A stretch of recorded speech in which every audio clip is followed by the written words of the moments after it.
360 हो गया, straight line का 180 हो गया। दो लाइंस अगर इंटरसेक्ट कर रही हैं, तो दो लाइंस इंटरसेक्ट कर रही हैं तो आमने सामने वाले एंगल जो है वर्टिकल एंगल्स होते हैं वो इक्वल होते हैं, और साथ साथ बने हुए एंगल्स जो है वो एडजेसेंट होते हैं, वो सप्लीमेंट्री होते हैं। सही, यहाँ तक बात समझ में आ गई? जी सर। फिर उसके बाद चौथी चीज पे आ जाए, ठीक है। When a pair of parallel lines is cut by a transversal, ठीक है, जब एक पैरेलल लाइंस के पेयर को एक ट्रांसवर्सल कट करता है तो एक पेयर बनता है a pair of interior angles. अच्छा, ये कैसे होते हैं आपस में विचार? इक्वल और सप्लीमेंट्री? सप्लीमेंट्री। सही है, a pair of interior angles which are supplementary. उसके बाद a pair of alternate interior angles, ठीक है, विच आर इक्वल। इसको आमतौर पे ऑल्टरनेट इन एंगल्स के नाम से पढ़ाया जाता है। सही है, मैं इसमें जी सर। पूरा इसलिए लिखता हूं क्योंकि ताकि आपको इंटीरियर और ऑल्टरनेट इंटीरियर का फर्क समझ में आ जाए। और आखिरी पेयर बनता है a pair of corresponding angles which are what? Equal. which are equal। अब मेरे भाई एक बात, ये पेयर ऑफ एंगल्स इक्वल है कि सप्लीमेंट्री है, ये आपकी टेंशन ही नहीं। आपको ये याद करने की जरूरत नहीं पड़ती कि कौन सा पेयर इक्वल है और कौन सा पेयर सप्लीमेंट्री का। सही है, आप अगर थोड़ी बहुत अकल लगा के खुद भी देखेंगे ना, आपको वैसे ही नजर आ जाएगा कि यार ये इक्वल हो सकते हैं कि नहीं हो सकते। अगर इक्वल है ठीक है, नहीं है तो सप्लीमेंट्री है। सही है, तो ये हिस्सा कम से कम याद नहीं रखना, सिर्फ इतना समझो कि पेयर आइडेंटिफाई करना आना चाहिए। सही, ये बात समझ में आ गई? अच्छा, फिर उसके बाद एक और चीज लिख रहा हूं, ये सबको पता होगा। Sum of all the angles of a triangle is कितना? 180। ये तो एक प्रॉपर्टी हुई। इसकी एक और प्रॉपर्टी है,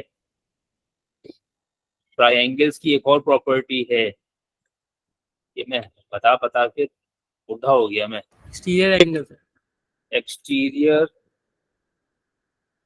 angle is equal to the sum of, बोलो आगे, opposite interior angle. Opposite interior angles.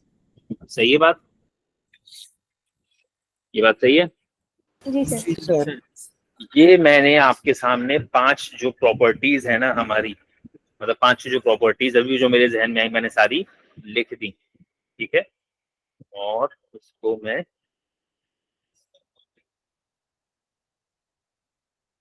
Copy और ये मैं जो है वो आपको ग्रुप में भेज भी देते, ठीक है। ये बिल्कुल बेसिक प्रॉपर्टीज हैं जो मैंने अभी आपके साथ शेयर की।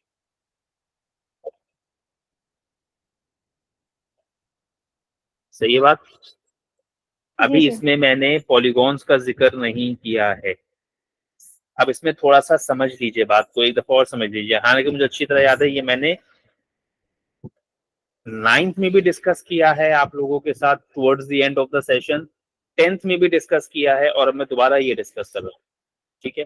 अल्लाह ही जाने के सीखेंगे कब, इसको याद नहीं कर सकते, ये प्रॉपर्टीज याद नहीं कर सकते आप। अगर आप कोई भी इसको याद कर रहा है तो याद नहीं कर सकता, ठीक है। कोशिश करें याद नहीं करें, समझ लें, ठीक है। अच्छा, अब पहली वाली प्रॉपर्टी की एक्सप्लेनेशन चाहिए किसी को तो बताओ। Angles on a point add up to 360, ये क्लियर है सबको?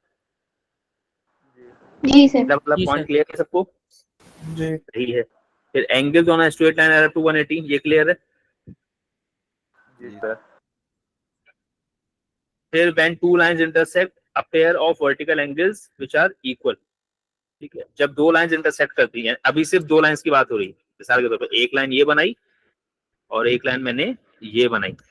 जब दो लाइंस इंटरसेक्ट करती हैं तो कुल मिलाकर 4 एंगल्स बनते हैं। सही, जी सर। जी सर। ठीक है। अब इसमें ये वाले दो एंगल्स ये वर्टिकली ऑपोजिट हैं, सही है, जी और ये दोनों एक दूसरे के बराबर है। उसके बाद एक और पेयर है, वो पेयर है ये वाला और ये वाला, ये भी वर्टिकली ऑपोजिट है, ये इक्वल है, सही है जी। अच्छा, और अगर आप साथ साथ के जो एंगल्स है, ये वाला एंगल और ये वाला एंगल देख लें, तो ये क्या है आपस में, एड अप टू 180। सप्लीमेंट्री। नाम बताओ नाम। सप्लीमेंट्री। सप्लीमेंट्री। नहीं नहीं नहीं, सप्लीमेंट्री क्या, एडजेसेंट है। एडजेसेंट एंगल, सही है। ये आपकी तीसरी प्रॉपर्टी के दोनों पार्ट है। अजाब होता है यहाँ पर, अब इसमें भी पता नहीं, मुझे नहीं समझ में आता, हालांकि मैंने इसको इन वर्ड्स के साथ एक्सप्लेन कर दिया है कि भाई ये वर्ड्स खुद बता रहे हैं कि हम किस तरह का पेयर है, उसके बाद भी पता नहीं इसको क्यों इतना मसला है। खैर, मसला ये कि मैं अब सिर्फ बता ही सकता हूँ, अब आपको पूरी वो क्लास 7th वाली एक्सरसाइज नहीं करवा सकता जो आपने बचपन में पता नहीं पढ़ ली, किससे पढ़ ली, कैसे पढ़ ली, क्या किया, आपके साथ क्या हुआ, वो दोबारा तो पढ़ाया नहीं जा सकता है पूरा क्वेश्चंस करा करा के। प्रॉपर्टीज बता सकता हूँ, रिपीट कर लें उसको जाकर थोड़ा सा। खैर, अब मिसाल के तौर पे मैंने ये दो पैरेलल लाइंस ड्रॉ कर दी, सही है, ये बात सही है, जी सर। और ये मैंने एक ट्रांसवर्सल ड्रॉ कर दिया, ठीक है। अब जब ऐसा हुआ तो भाई मेरे 1 2 3 4 5 6 7 8 एंगल्स बने कुल मिलाकर, सही है। अगर आपको ये प्रॉपर्टी समझनी है ना, तो आपको सिर्फ और सिर्फ एक ही पेयर को ढंग से समझना है, वो है इंटीरियर एंगल्स। इंटीरियर का वर्ड हम सब जानते हैं, सही है। जी सर। जी सर। इंटीरियर मतलब जो आपका इनसाइड हो चीजों के, ठीक है। तो अगर मैं इंटीरियर एंगल्स का पेयर कह रहा हूं, तो मैं उस पेयर की बात कर रहा हूं which is lying inside the parallel lines. तो देखिए, मैंने यहाँ से 4 एंगल्स रिमूव किए हैं। जो 4 एंगल्स रिमूव किए हैं, वो 4 एंगल्स क्यों रिमूव किए हैं, एक्सटीरियर एंगल। सर वो बाहर क्योंकि एंगल। पैरेलल लाइन से बाहर थे, तो उनका तो काम ही नहीं है। अब I am looking for a pair of interior angles. अब पेयर में कितने एंगल्स होंगे, 2 सर। 4। पेयर में 4 होंगे, वाह वाह, नहीं सही। ठीक है, ये सही चल रहा है, ठीक है। ये तुम शादी हो जाए ना, उसके बाद बताना अपनी घरवाली को कि पेयर में 4 लोग होते हैं, तो फिर वो बताएगी। मैं खुद बहुत अच्छे से कन्विंस करने की कोशिश कर रहा हूँ, कन्विंस हो नहीं रही। मैं भी यही मानता हूँ, पेयर में 4 होते हैं, ठीक है। मतलब पेयर में मैं शामिल नहीं हूँ उसमें, 4 अलग से आने चाहिए पेयर में, वो आने नहीं दे रहे लोग, कह रहे नहीं पेयर में 2 ही होते हैं, एक तुम और एक वो जो तुम्हारे साथ है। खैर, अब पेयर में 2 एंगल्स होते हैं, सही है, सही है बात। जी सर। अच्छा, तो एक एंगल मैंने ले लिया, अब वो दूसरा एंगल कौन होगा, यानी कि इसका जोड़ीदार कौन होना चाहिए। अब आपने कहा सर इसके साथ ना दूसरा इंटीरियर ये होना चाहिए, तो ये क्यों नहीं हो सकता, ये एडजेसेंट है ना सर। क्योंकि ये एडजेसेंट है, ठीक है, तो ये तो नहीं हो सकता। अच्छा, अब अगर होना है किसी ने, तो या तो इस ग्रीन वाले के साथ इसने पेयर अप होना है, या फिर इसने पेयर अप होना है, सही है। जी सर। अब अगर फर्ज कीजिए इंटीरियर है, तो दोनों अंदर होने चाहिए, ये वाला तो हो नहीं सकता क्योंकि ये तो एडजेसेंट के नाम से जाना जाता है, ठीक है। तो वो पेयर कौन सा है, ये वाला, ठीक है। ग्रीन के साथ अगर इंटीरियर कुछ है तो वो ये है, ठीक है। अच्छा, अब सवाल ये है कि ये क्यों नहीं है, ये ऑल्टरनेट है। ठीक है, क्योंकि ये इंटीरियर तो है बट ये सेम साइड पे नहीं है, ये दूसरी साइड पे। ऑल्टरनेट का वर्ड समझ में आता है सबको। जी सर। अब अगर मैं इसकी उर्दू बताऊंगा तो वो ज्यादा मुश्किल लगेगी। ऑल्टरनेट का मतलब तो नेमुल बदल, ठीक है, सब्स्टिट्यूट, एक इस तरफ तो दूसरा उस तरफ, ठीक है। तो ग्रीन के साथ ये ऑरेंज वाला ऑल्टरनेट इंटीरियर है, इंटीरियर नहीं है, ठीक है, सिर्फ इंटीरियर नहीं है, सादा वाला इंटीरियर नहीं है, ये ऑल्टरनेट वाला इंटीरियर है। तो ग्रीन के साथ ऑरेंज वाला कैसा है, ऑल्टरनेट इंटीरियर। इंटीरियर तो है बट ऑल्टरनेट, ठीक है। ग्रीन के साथ रेड वाला कैसा है, इंटीरियर। सिर्फ इंटीरियर, ठीक है। अच्छा, अब मसला ये आता है कि भाई ये दोनों इक्वल हैं या ये दोनों सप्लीमेंट्री हैं। फर्ज कीजिए आपको नहीं पता, आप ना तो आपको ये याद करना है, सिर्फ ग्रीन वाले एंगल को देखो, ये ग्रीन वाला एंगल एक्यूट है, ऑब्ट्यूज है, रिफ्लेक्स है, क्या है, एक्यूट एक्यूट है। फिर ये रेड वाले को देखो, ये एक्यूट है, ऑब्ट्यूस से रिफ्लेक्स है, क्या है? Obtuse obtuse obtuse. क्या ये दोनों बराबर हो सकते हैं? नहीं सर नहीं नहीं हो सकते। तो फिर एक ही ऑप्शन बचा इनके पास कि क्या है? सप्लीमेंट्री सप्लीमेंट्री ठीक है, तो ये इंटीरियर का पेयर हो गया। अच्छा, ऑरेंज के साथ इंटीरियर कौन सा वाला है? तो जिस पे आपने क्रॉस एक्स बनाया लगाया है भाई जिसमें मैंने क्रॉस लगाया हुआ है। सही है, ये इंटीरियर एंगल्स का पेयर हो गया। इसी तरीके से ऑल्टरनेट ग्रीन के साथ ऑल्टरनेट इंटीरियर कौन है? ऑरेंज और अच्छा, फिर से वही बात कि भाई ये ऑल्टरनेट इंटीरियर तो है, अब ये इक्वल है कि ये सप्लीमेंट्री है? तो अब जरा पहले देख लें, ग्रीन वाला किस तरह का एंगल लग रहा है आपको? एक्यूट एक्यूट ऑरेंज वाला किस तरह का लग रहा है आपको? एक्यूट एक्यूट है एक्यूट। तो क्या ये सप्लीमेंट्री हो सकते हैं? नहीं नहीं ठीक है, दो एक्यूट एंगल्स को ऐड करके 180 नहीं बनाया जा सकता, दो ऑब्ट्यूस एंगल्स को ऐड करके भी 180 नहीं बनाया जा सकता। तो फिर इनके पास एक ही ऑप्शन बची, क्या बची? इक्वल इक्वल होने की। सही है। अब इसमें जो एक गलती हमारे यहाँ लोग कर देते हैं, आपने तो सीखा होता है ना, वो Z बनेगा तो बस Z बन गया तो ऑल्टरनेट इंटीरियर, बड़ी मशहूर प्रॉपर्टी है भाई वो। ठीक है, दिमाग खराब कर दिया उसने लोगों का। ठीक है, अब वो बताते रहो लोगों को। अब जैसे ये, अब वो कहीं पर ये दिख गया, अब हमारा तो Z बन गया ना, हम लोगों के लिए तो Z बन गया। अब ये वाला एंगल और ये वाला एंगल, क्या ये ऑल्टरनेट इंटीरियर है? नहीं सर नहीं है। क्यों नहीं है? पैरेलल लाइन नहीं है ना ये। ठीक है, तो लाइंस के लिए पहली बात तो शर्त ही क्या है? Pair of parallel lines. अगर आमने सामने वाली साइड्स पैरेलल है ही नहीं, तो ये वाली जो नंबर 4 पे प्रॉपर्टीज लिखवाई हैं, ये तो आउट ऑफ क्वेश्चन हो गई। तो पहले तो you need to have a pair of parallel lines. If you do not have a pair of parallel lines तो बात ही खत्म हो गई।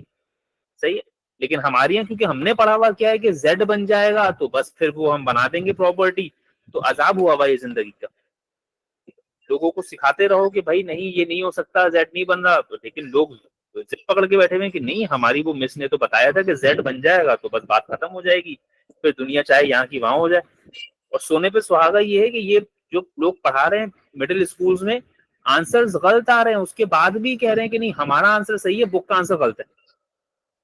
उल्टे उल्टे काम करके पढ़ाया हुआ बच्चों को, सत्यानाश है।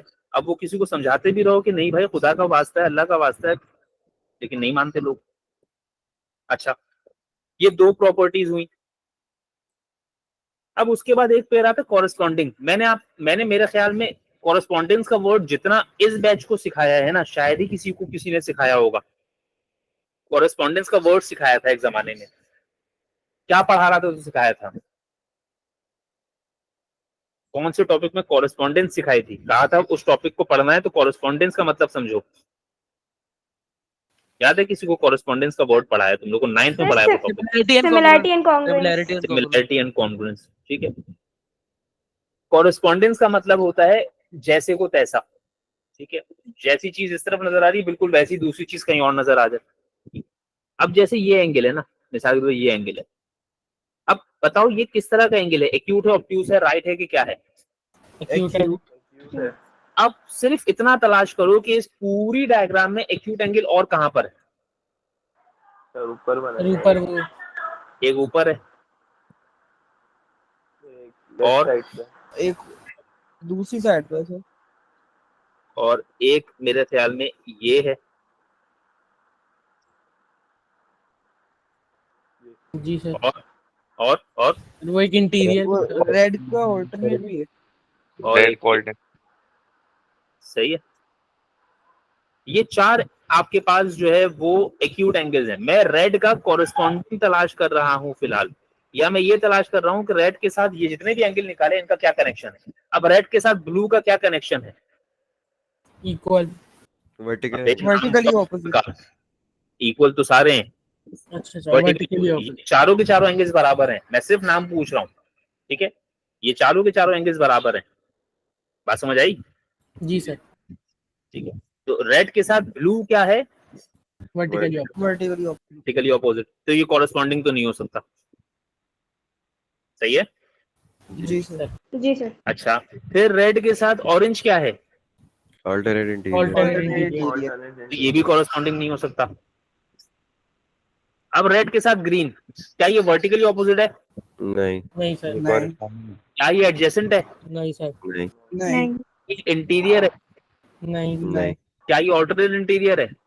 नहीं। नहीं क्या बचा? Corresponding. कॉरेस्पॉन्डिंग है। सही है। थोड़ी सी कोशिश करें कि ये नाम याद हो जाए कुछ कर करा के आप लोगों को, क्योंकि मसला ये लिखने पड़ते हैं नाम हम लोगों को, ठीक है। आप कोई नाम लिख रहे हैं उसका मतलब पता होगा आपको तो ज्यादा लिखने में आसानी होगी। आप इस पेयर में अगर इंटीरियर लिख रहे हैं तो इंटीरियर का मतलब पता होगा तो आप कम से कम इंटीरियर नहीं लिखेंगे, ठीक है। अगर आप रेड को ग्रीन के साथ इंटीरियर लिख रहे हैं और आपको इंटीरियर का मतलब पता है तो आप उसको इंटीरियर नहीं लिखेंगे। मैं ये नहीं कह रहा हूँ कि आप सही लिख देंगे, कम से कम गलत लिखने से तो रुक जाएंगे। सही है। तो 3-4 ही नाम है। रेड के साथ ग्रीन वाला क्या है? कॉरेस्पॉन्डिंग। सही है बात? जी सर। कॉरेस्पॉन्डिंग है तुम्हारे ख्याल में? अच्छा वही बात आ गई। अभी क्या है? सप्लीमेंट्री के इक्वल है। अब जरा इसको देखो कि ये एक्यूट है कि ऑब्ट्यूस है? रेड वाला एक्यूट है कि ऑब्ट्यूस है? बोलो। एक्यूट। ग्रीन वाला एक्यूट है। तो क्या ये सप्लीमेंट्री हो सकते हैं? तो क्या ये सप्लीमेंट्री हो सकते हैं? नहीं तो ये सप्लीमेंट्री नहीं हो सकते। सही है। जी सर। इतनी बात तो कम से कम ये हो गई। इक्वल है कि सप्लीमेंट्री है ये तो आपका मतलब कंसर्न है ही नहीं, वो तो डायग्राम आपको खुद बताएगी। इसमें तो आपको परेशान होने की जरूरत ही नहीं है कि यार ये पेयर याद करना और कौन सा किसके बराबर है किसके बराबर नहीं है। करवा दिया आपको याद लोगों ने बचपन में जितना याद करवाना था। अब आप याद करने के रट्टा मारने के उससे बाहर निकले, खुदा का वास्ता है। ओ लेवल्स करवा रहे हैं हम लोग आपको, ठीक है। तो उन सब चीजों से बाहर निकले, थोड़ा सा चीजों को समझ लें। ये सब चीजें अगर समझ लेंगे तो ज्यादा आसान है। और ये बिल्कुल पहला पॉइंट है। अगर ये नहीं क्लियर है ना तो आप सर्कल प्रॉपर्टी छोड़ दो, आप पेयरिंग भी छोड़ दो, आप पॉलीगॉन्स भी छोड़ दो, आपसे कुछ नहीं होगा उसमें, ठीक है। मतलब समझ में नहीं आएगा कम से कम, अगर ये चौथी प्रॉपर्टी क्लियर नहीं है। तो जितने भी लोगों को ये है कि हमें ये वाली प्रॉपर्टी क्लियर नहीं है और ना ही हमारा क्लियर करने का मूड है, इसको हम रट्टा ही मार के करेंगे, तो फिर सुकून से सो जाएं, ठीक है। बिला वजह सुबह उठ के अपनी क्लास लेके अपना नींद नहीं खराब करें। मैंने उस दिन भी कहा था कि कम से कम कोई एक काम पूरा कर लें, या तो अपनी लर्निंग पूरी कर लें अगर इन क्लासों में आ रहे हैं, वरना फिर कम से कम नींद ही पूरी कर लें, कुछ तो पूरा करें। समझ आ गई यहाँ तक बात? जी ये मैंने जितने भी 4-5 पॉइंट्स लिखे हैं ये मैंने शेयर कर दिए ग्रुप पे, सर ठीक है। हाँ बेटा। सर ये प्रॉपर्टी नंबर 3 में 2 पेयर नहीं होंगे वर्टिकल एंगल्स के और 2 पेयर एडजेसेंट एंगल्स के? हाँ 2 ही पेयर होंगे। अब मैं एक वक्त में एक देख रहा हूँ ना, मतलब एक पेयर कोई सा उठा लिया मैंने वर्टिकल का और एक पेयर कोई सा उठा लिया मैंने एडजेसेंट का, वरना पेयर्स तो ज्यादा होंगे। जैसे एडजेसेंट के तुम्हारे पास 1 2 3 4 पेयर्स हो जाएंगे, जी सर जी। ठीक है। वर्टिकल में भी डिपेंड करता है ना आप किसको किसका पेयर कर रहे जी सर जी। हैं। और तमीज सर 4 पेयर या 2 पेयर? हाँ भाई एक ही पेयर होगा, तो एक ही पेयर पे ध्यान दे दे। क्या है जनाब, बदतमीजी है? एक ही होगा बेटा, एक ही होगा।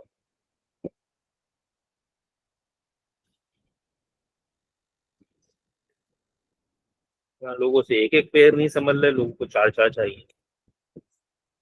एक ही होगा, एक वक्त में एक ही होगा, आप बस उसी पे ध्यान दें। अच्छा ये मैंने कोशिश कर रहा हूँ कि मैं जितनी स्पेस है उतने में एडजस्ट कर लूँ। अब हो गया तो ठीक, नहीं हुआ तो आप। उसके बाद मेरे भाई पॉलीगॉन्स, एंगल अच्छा क्वाड्रिलेटरल की प्रॉपर्टी मैंने नहीं मेंशन की है। Angle sum of all the angles of a quadrilateral is, बोल दो यार। 360 360। अब उसमें मैंने क्लासेस में आपको angle properties of quadrilateral discuss की हैं, जिसमें डायगोनल्स आ जाते हैं और डायगोनल्स आने के बाद सत्यानाश कर देते हैं चीजों का, ठीक है। मुझे फिलहाल इस टॉपिक में वो नहीं चाहिए तो मैं उसमें नहीं जा रहा हूं अभी, ठीक है। वो भी अच्छी खासी चीज है एक पैरल।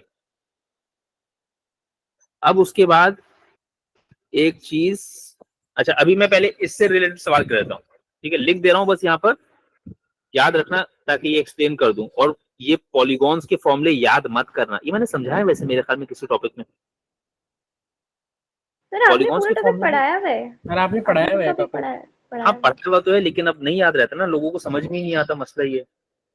ठीक है, अच्छा अभी पॉलीगॉन्स को मैंने रीइंफोर्स नहीं किया, अभी सिर्फ और सिर्फ पैरेलल लाइंस की प्रॉपर्टीज और ट्राइंगल की प्रॉपर्टीज और ये सब डिस्कस किया है। ठीक है, पॉलीगॉन्स मुझे याद दिला देना ताकि पॉलीगॉन्स पे भी हम बात कर लें। ठीक है, टाइम अच्छा है, थोड़ी सी लंबी क्लास हो जाएगी। अच्छा भाई, चले क्वेश्चन नंबर 1 से शुरू कर रहा हूँ बात, सही है? क्वेश्चन नंबर 1 से बात शुरू कर रहा हूँ, सही है? जी जी सर। सर। ठीक है सर। ट्राइंगल्स की types तो पता है आपको? ट्राइंगल्स की कितनी टाइप्स हैं? सर तीन सर। सर 3, आइसोसेलेस, इक्विलैटरल, तीसरी वाली का नाम नहीं याद। ट्राइंगल्स ट्राइंगल्स कितनी बेसिस पे क्लासिफाइड है? सर एंगल्स और साइड्स। 2 बेसिस पे क्लासिफाइड है। दोबारा पूछ रहा हूँ, ट्राइंगल्स की कितनी टाइप्स हैं? 4। 4 होंगी ना, वो भी तो होंगी राइट एंगल। 6। ट्राइंगल्स 2 बेसिस पे क्लासिफाइड है, एक because of the connection between their sides, अगर साइड्स में आ जाएं तो सबसे पहली टाइप क्या है? स्केलिन। स्केलिन, मतलब जिसमें कोई भी साइड इक्वल ना हो। फिर equilateral, isosceles. Equilateral, isosceles, isosceles, और फिर इक्विलेटरल। इक्विलेटरल। ठीक है, this is based on the nature of their sides, सही है? आइसोसेलेस जब पढ़ते हैं तो एक चीज लाजमी पता होनी चाहिए, बेस एंगल्स। ठीक है, जी सर। और इक्विलेटरल ट्राइंगल के सारे एंगल्स कितने होते हैं? 60 डिग्री। 60 डिग्री। फिर एंगल्स की बेस पर आ जाओ तो एक होता है एक्यूट ट्राइंगल। एक्यूट ट्राइंगल कौन सा वाला? सारे एंगल्स एक्यूट एंगल। जिसके सारे एंगल्स एक्यूट हों। फिर आ जाता है ऑब्ट्यूज ट्राइंगल। ऑब्ट्यूज ट्राइंगल कौन सा? एक एंगल ऑब्ट्यूज हो। सारे नहीं हो, सारे हो ही नहीं सकते। सारे हो नहीं सकते। ठीक है, सारे अगर हो गए तो सम 180 नहीं बनेगा। ऑब्ट्यूज एंगल का मतलब होता है मोर देन 90, यानी अगर आपने एक एंगल को फर्ज करो 95 दे दिया तो बाकी 2 एंगल्स के लिए बचा कितना तुम्हारे पास?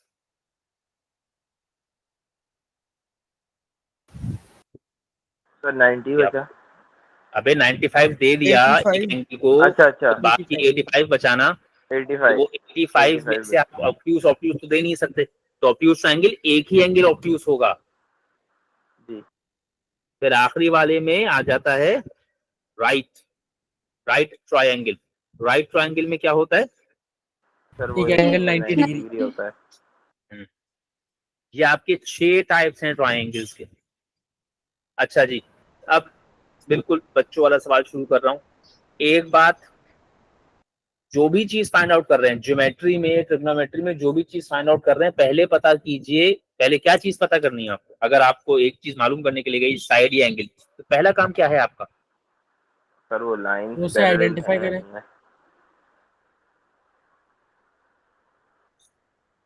पहला काम ये है, ये देखना कि जो चीज मालूम कर रहे हो वो किस ट्रायंगल, किस क्वाड्रिलेटरल, किस पार्ट का हिस्सा है, किस ट्रायंगल का हिस्सा है, किस जगह का हिस्सा है। सही है? जी सर। ये पेपर सॉल्विंग टेक्निक्स और पेपर सॉल्विंग स्किल्स में बता बता के जो है थक चुका हूं, लेकिन लोग नहीं सीख रहे। और यही चीजें जब लोग आते हैं ना ये वर्कशॉप्स और अपना कोचिंग सेंटर्स में पढ़ने के लिए, उन लोगों को बताओ, पैसे अलग देते हैं वो, और ये सीख इन्हीं चीजों के पैसे भी देते हैं मुझे। यहाँ फ्री में बताई जा रही हैं, लोगों को नहीं चाहिए। ठीक है, और वो पैसे दे दे कि ये स्किल्स 2-2 रुपए वाली स्किल्स हैं, ये खुशी खुशी जो है ना हजारों रुपए देकर जाएंगे इसके लिए, और सीखते तब भी नहीं है। ठीक है, ये पेपर सॉल्विंग टेक्निक्स हैं जो बता रहा हूँ। जो भी चीज मालूम करनी है ट्रिग्नोमेट्री, ज्योमेट्री में पहले पता करो कि वो है किस चीज का हिस्सा, उसके बाद वो काम होगा। सर्कल प्रॉपर्टी में स्किल्स बताई हैं 3 के, पहले ये करें ये करें ये करें। हर 2 दिन के बाद किसी से पूछो तो वो नहीं, पता ही नहीं है पहली स्किल क्या है, अपने लगे हुए रैंडमली मालूम करने में।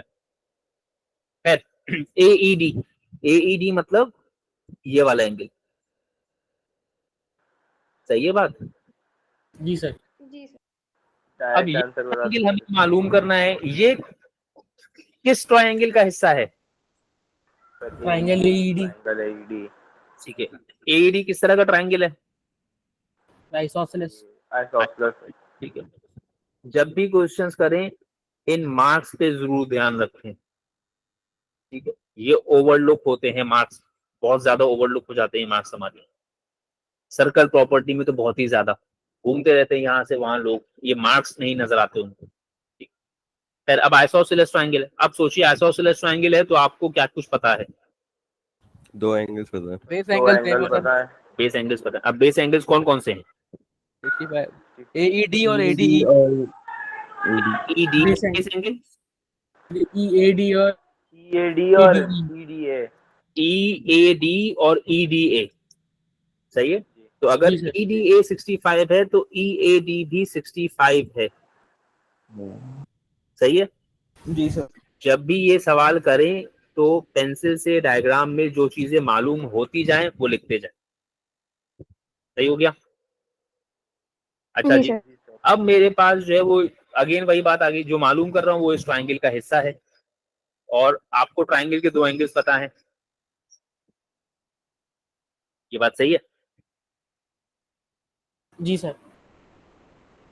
अच्छा, अब जो है वो AED निकालूंगा तो 180 में से माइनस कर दूंगा 130, तो आंसर क्या आ जाएगा। 50। 50 डिग्री। 50 डिग्री, सही है। अच्छा जरा एक बात मुझे और बता देना, ये वाला एंगल 35 है राइट। जी सर 130। 135। क्या ये भी 135 है। नहीं सर। नहीं। नहीं सर। अगर वैसे हाँ हुआ। अगर यहाँ पर ये होगा। लाइन भी, यहाँ पर भी ये लाइन हो तो क्या 135 है, जी फिर तो है जी सर। सर फिर होगी। तब होना चाहिए। ठीक है, तो एक ख्याल ये रखिएगा कि जरूरी नहीं है कि 135 हो अनलेस क्वेश्चन मेंशन कर दे। तो सवाल ये है कि फिर ये एंगल है कितना। सर ये 130 है। 65 है सर। 65 ही होगा। 130 तो नहीं हो सकता Alternate ना, है। 65 है ये। सर मैं पूरा बता रहा था। अच्छा पूरा नहीं, सिर्फ रेड पूछ रहा हूँ। ठीक है, ये 65 है, सिर्फ रेड वाला 65 है और पूरा एंगल 130 है, सही है। जी सर। जी सर। चलें, अच्छा अब उसका चलो इत्तेफाक से उसने पार्ट बी में यही पूछा हुआ है, उसने पार्ट बी में पूछा भी यही वाला एंगल है आपसे, सही है। अच्छा ई की वैल्यू आ गई ना, तो ई की वैल्यू पहले मैंने मेंशन कर ली। अब उसने आपसे ये वाला एंगल पूछा हुआ है। अब इसमें एक कॉमन गलती क्या करेंगे लोग, वो लिख देता हूं पहले कि इसमें एक कॉमन गलती ये करेंगे 135 में से माइनस कर देंगे 65, ये कॉमन गलती लिख रहा हूं, सही है। जी। ये 65 गलती लिखी है मैंने, मतलब कौन सा वाला 65 माइनस किया। साथ में लगा हुआ ना, ये पूरे को 135 माना मैंने, अच्छा। तो कौन सा वाला 65 65 माइनस कर क्या दिया। होगा। वो वाला ए। काफी तुम्हारी आवाज बहुत कम आ रही है। ईएडी वाला माइनस किया होगा ना, 135 माना उसको तो। हाँ हाँ हाँ। अच्छा अब काम की बात सुन लो। अब जो एक गलती आप लोग करते हैं ना, जो प्रॉपर्टीज, हमें प्रॉपर्टीज नहीं समझ आ रही, प्रॉपर्टीज नहीं समझ में आ रही। अब आपने क्या लिखा, आपने लिखा DAB को आपने लिख दिया 65। अब क्योंकि एक मार्क का सवाल है तो अब आप लोग तो बड़े हो गए ना बहुत, ठीक है। 10th 11th में आने के बाद ना बच्चा इतना बड़ा हो जाता है, वो कहता है टीचर पागल है, मेरे को सब आता है। जिन टीचर से सीखते हैं ना उन्हीं से ज्यादा उनको आने लगता है। ऐसा जबरदस्त मेरा दिल चाहता है ना कभी कभी, लेकिन खैर बस क्या करें, तो खुदा ना हो ना तो फिर बताएं। खैर अब आपने 65 लिख दिया भाई, पेपर में आपने 65 लिख दिया, आप घर आ गए, ठीक है बहुत अच्छा किया। अभी तो आप पेपर नहीं दे रहे हो ना, अभी तो आप सीख रहे हो ना, अभी तो आप सीख रहे हो ना। ये जो मैं तुम लोगों के पीछे पड़ा रहता हूँ ना कि ये नहीं लिखोगे तो मार्क्स काटूंगा, ये नहीं लिखोगे तो मार्क्स काटूंगा, उसकी वजह है अब आप सीख रहे हैं ना। आप यहाँ लिखे 65 क्यों है, वो रीजन बताएं यहाँ पर, बताएं। Sir alternate angles. Alternate alternate interior. ये लिखना आना चाहिए। ये जो हम कहते रहते हैं ना कि आप लिखें लिखें, मतलब मैं तो अल्लाह का शुक्र है माशाल्लाह, I am proud of my self कि मैं मार्क्स काट देता हूँ लोगों की, फेल कर देता हूँ अल्हम्दुलिल्लाह। ये लिखें, जरूरत नहीं है इसकी, आपसे ज्यादा मुझे पता है ये बात, ठीक है। यहाँ किसी को बोल दो ना कि बेटा ये लिख दें, तो वो खड़ा हो जाएगा, सर 1 मार्क का है तो मार्किंग स्कीम के अकॉर्डिंगली। अरे भाई ठीक है, तुझे ज्यादा पता है मार्किंग स्कीम, हम यहाँ चने बेच रहे हैं। तो अभी आप ये लिखें पेपर में, फिर आप according to the marking scheme कर लीजिएगा। अभी आप पेपर नहीं दे रहे, अभी आप सीख रहे हैं। तो ये भी 65 हो गया, तो हम तो मार्क्स काटेंगे, जो करना है कर लो। उसके बाद आ गया बीसीडी। अब मुझे बताओ बीसीडी कैसे मालूम करोगे? 180 minus 135. हाँ, यानी आप बीसीडी इस एंगल को किसके साथ कनेक्ट कर सकते हैं? 135. 135 के साथ। अच्छा, जब आपने इसको बीसीडी 135 के साथ कनेक्ट किया तो आपने कौन सी प्रॉपर्टी लगाई? Interior angle. आपने इंटीरियर एंगल Interior प्रॉपर्टी लगाई, सही है। अच्छा, अब मैं ये नहीं कह रहा हूं कि मतलब ये अच्छा नहीं है, ये बेहतरीन तरीका है, ठीक है। लेकिन क्या कोई और तरीका, बेशक लंबा हो जाए, क्या कोई और तरीका हो सकता है? जी सर। क्या? सर ABC वो को सर एक क्वाड्रिलेटरल मानकर 360 से सारे एंगल्स हो सकते हैं। ABCE को एक क्वाड्रिलेटरल मान के 360 में से 135, 130 और 50 को माइनस कर दें, सही है। जी सर। ठीक है, अब मैं दोबारा वही कह रहा हूँ कि मैं ये नहीं कह रहा हूँ कि ये अच्छा तरीका है या ये बुरा तरीका है, मैं सिर्फ तरीकों की बात कर रहा हूँ। क्या कुछ और मौजूद है, कोई और तरीका है जिससे ये एंगल आ जाएगा? हाँ सर, हो तो सकता है। वही बताओ। 180 में से 65 माइनस करेंगे तो हमारे पास एंगल डी आ जाएगा, फिर इनको ऐड करके 360 में माइनस करेंगे तो सी भी आ जाएगा। यानी आप ABCD को एक क्वाड्रिलेटरल मान लें और जी उसमें जो एंगल ADC है पहले वो पता कर लें, सही है, वो 115 आ जाएगा। फिर आप 360 में से 135, 65 और 115 को माइनस कर दें तो भी आपको एंगल BCD पता लग जाएगा, सही है। जी ये सारे तरीके सोचा करें, डिस्कस किया करें, पूछा करें, ठीक है, ताकि फिर बेहतरीन तरीका बेहतरीन क्यों है समझ में आए। जब तक सीखने के प्रोसेस में है तो ये सब चीजें किया करें। खैर, अब इसको लिखेंगे कैसे? अब 1 मार्क का सवाल है। अब आप लोग तो बस लिख देते हैं कुछ भी, ठीक है, आपने हवा में कहीं भी लिख दिया कि 180 माइनस 135, फिर उसके बाद बैठ के रोते रहते हैं। अब इसका प्रॉपर तरीका क्या है? मैं एक ही बार कर पाऊंगा, बार बार नहीं कर पाऊंगा, ठीक है। Angle BCD plus 135 is equals to 180 degree, और आगे आपने प्रॉपर्टी मेंशन की इंटीरियर एंगल्स। ये जितने भी लोगों को जो है ना डिस्टिंक्शन डिस्टिंक्शन डिस्टिंक्शन लगता है ना, हमारी डिस्टिंक्शन आ जाएगी, हम पेपर देकर आए हमें डिस्टिंक्शन आ जाएगी, ठीक है। आप में से किसी को डिस्टिंक्शन नहीं आएगी जब तक ये फजूल के खामखाई के काम आप नहीं करेंगे अपने काम में, रीजंस के साथ स्टेप्स नहीं मेंशन करके आएंगे, भूल जाइए डिस्टिंक्शन। अब उसके बाद 180 माइनस 135, तो BCD की वैल्यू क्या आ गई? 45, सही है। ये जी बात सर। सही है।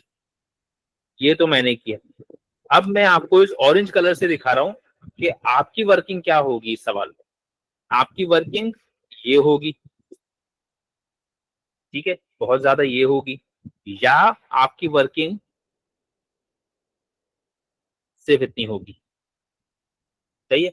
आप इतना करके आएंगे और इतना ही जरूरी है वैसे, लेकिन इस पे कम से कम फिर ये गलत फहमी मत पालिएगा कि मैं जो है ना बहुत अच्छा काम करके आया हूँ या करके आई हूँ और मेरी डिस्टिंक्शन आ रही है, ठीक है। प्लस जितनी खूबसूरत आप लोगों की वर्क प्रेजेंटेशन है, ओहो, वो तो अपनी मिसाल आप है। उसके बाद पता नहीं ये क्या बोल रहा है, रिफ्लेक्स एंगल ऑफ ABC।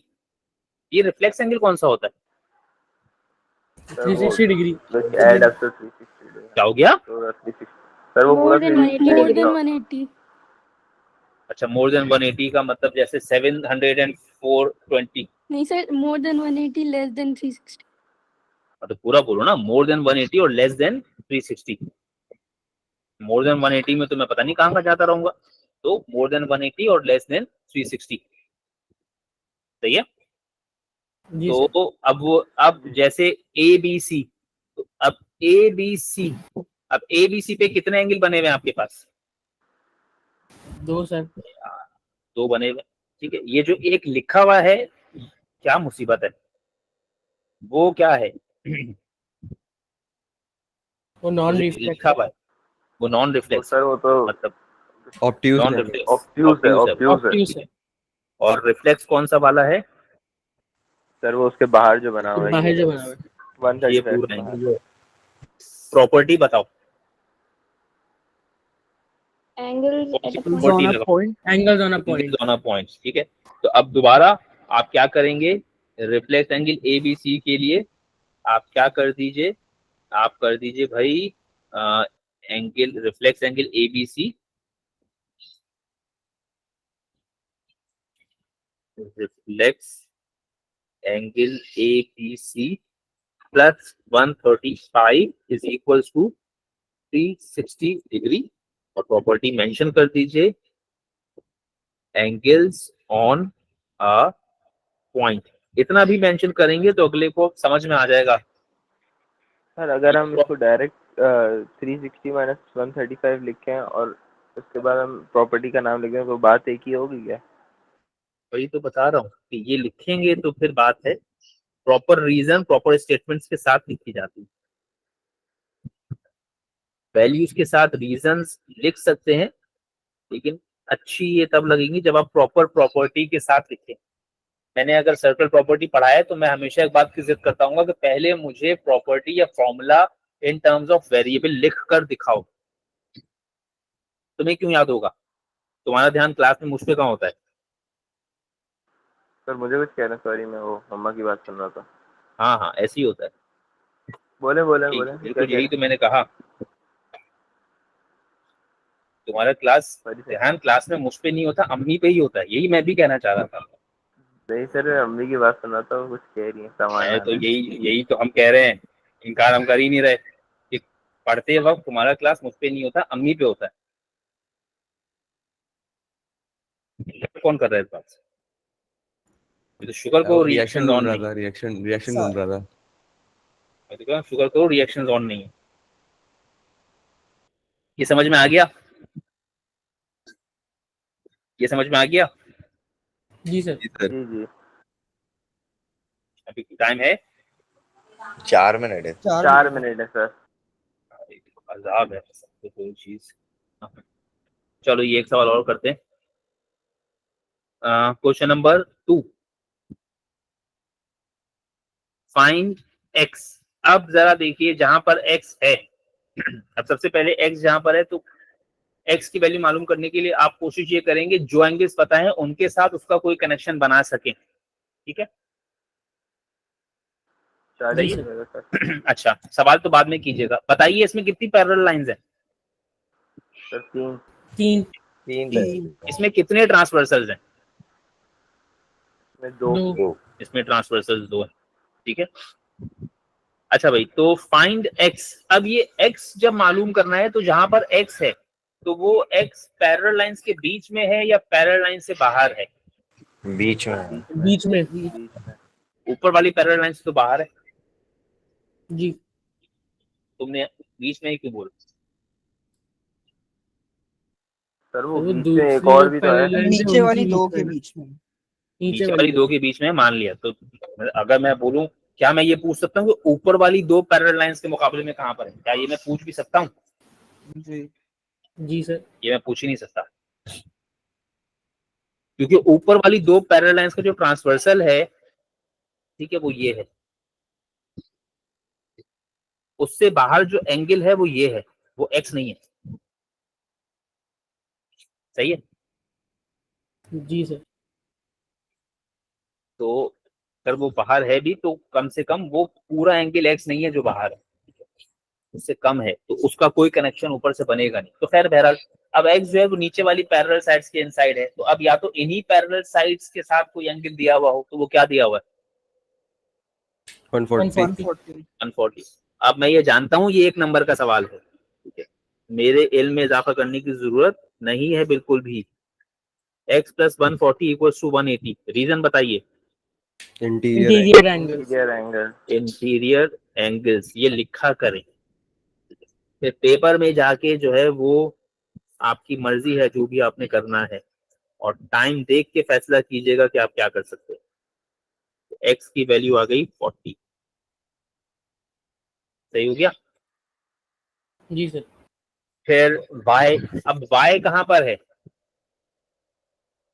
ऊपर वाली दो पैरेलल लाइंस के बीच में, ऊपर वाली पैरेलल लाइंस के बीच में, ठीक है। तो आप सोचिए ऊपर वाली पैरेलल लाइंस के लिए कोई एंगल दिया हुआ है आपको? 74 74। अब ये y और 74 का क्या कनेक्शन है? Alternate angle, alternate interior angle. तो आपने क्या लिखा पहले? ऑल्टरनेट इंटीरियर एंगल कैसे होते हैं? इक्वल के सप्लीमेंट्री? Equal, equal. तो y इज इक्वल टू 74, और यहाँ रीजन लिख दी आपने। क्या रीजन लिखी? Alternate interior, alternate interior angles. फिर angles at a point, angles on a point. तो पहले तो आप क्या लिखेंगे भाई? x plus y plus z equals to 360। आपने क्या लिखा? एंगल्स ऑन अ पॉइंट, ठीक है। अब ये पूरा लिखने की जरूरत नहीं है, angles on a point at up to 360, इतना लिख दिया, मतलब आपने बात अपनी पहुंचा दी। अब आपको x और y पता है ना? x कितना है? 40, 40। y कितना है? 74, और z तो आप मालूम कर रहे हैं। अगर ये क्लास एंड हो जाए अचानक से तो समझ जाना कि एंड हो गई, तो लाइट चली जाएगी। तो -114, ये बात सही जी है। सर, जी सर। और फिर 360 में से 114 माइनस कर दिया तो कितना हो गया? 256, मेरे ख्याल में तो 246, 246, सही है। जी सर। इसमें से कुछ भी आपको करने की जरूरत नहीं है, पूरा डॉक्यूमेंट में खुद ही कंटिन्यू करूंगा अभी। सही है। काफी इंशाल्लाह ताला कल। अभी सिर्फ हम पैरेलल लाइंस की प्रॉपर्टीज और जो कुछ डिस्कस किए वो डिस्कस कर रहे हैं। पॉलीगॉन जब डिस्कस करूंगा फिर उसके बाद पॉलीगॉन्स के सवाल डिस्कस करूंगा, ठीक है। आपको फिर अभी इसमें से कुछ भी नहीं करना, रिलैक्स करें, बिल्कुल छुट्टी एंजॉय करें। चलें जी, बाकी इंशाल्लाह ताला फिर कल। तो सर अल्लाह हाफिज़। अल्लाह हाफिज़ बेटा। वो सर मुझे मेरे सवालों का जवाब तो दे दें, मैंने आपको व्हाट्सएप क्या किया सवाल? था। अबे सारे सवालों के जवाब तो दे दिए, इतना तो काम नहीं